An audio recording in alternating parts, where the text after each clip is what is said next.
Another thing we get a lot of questions about while we're doing this is the gauge relocation kit and how to make a template for this. Just put it down even where it would be on your bike.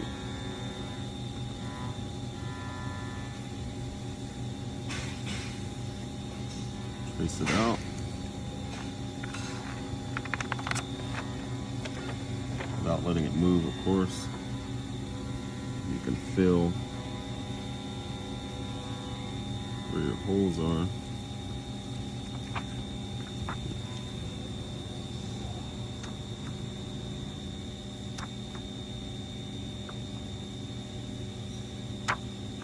Just like that.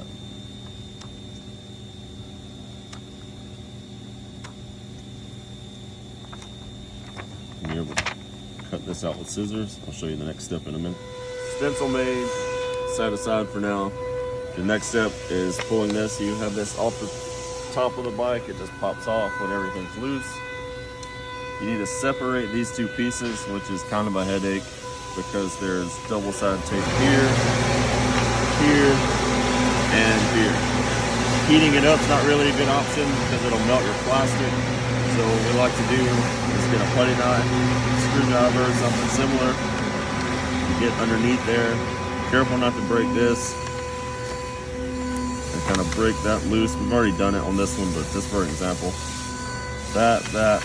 Same thing on the other side has to come loose. There we go. There. This is what you're going to be drilling your holes in, not this. Do something else with that in a minute. But you can lay your template here. See how that works? And then this, that's it. Words up, right against the edge of here. And that's where your bolts will go. So you have this made. What I like to do with it, right against the edge of there, like you see, painter's tape or clear tape, whatever you like to use so you don't have it moving around, and that you can accurately drill your holes right where you punch them out. Or take a silver tip Sharpie and mark it, remove this, and then drill your holes. So once you got your screws in, mounted to this piece, your gauges pretty obviously go here, here, just like that. You like taking a little notch out of the far right side when you route your wire, it doesn't get pinched. For the other part of the upper fairing, making the gauges fit, because they're going to sit right here. We don't have 1-2 cut for the video, but it's usually shaped this way. We'd have to cut it out this way so the gauges can get a nice angle and you know they're not way in your face. What we like to do is get a welding rod, something you can trust to bend straight. Hold it at each end, bend it back. I'd probably say 1 inch there that you're taking off in the middle. Mark it, whatever you want to mark it with. Silver tip Sharpie is what we usually use. And then take it to a cutoff wheel or whatever. And snip it off, make sure it's clean. And you'll see once we get the gauges on there, it just gives you enough room to tilt them back to where you want them to be. So after you get the new connector on, don't forget to pull it through the frame. If you are like us and just installed Baja lights, you have this off already, but if you're not, don't forget this guy. You're gonna have to redo all of that, so there you go.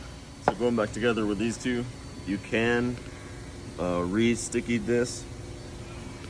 We didn't with this one. It's gonna be bolted down, it's gonna hold itself together. Keep your wire to the one side, and just kind of clamps back on. Easy as that. Don't forget that connection that we mentioned.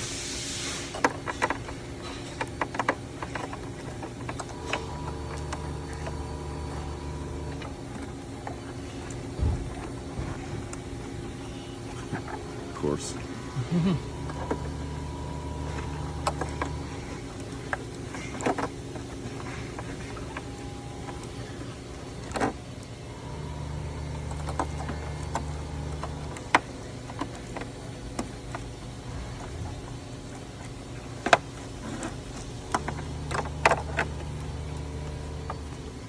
That's right back out the front where you left your other one.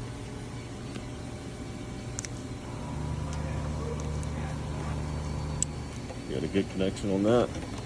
One-handed, folks. Pull it back up there.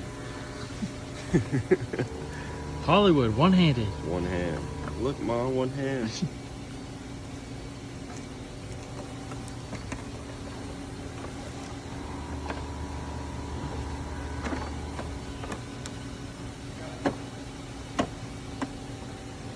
What's that? Ooh.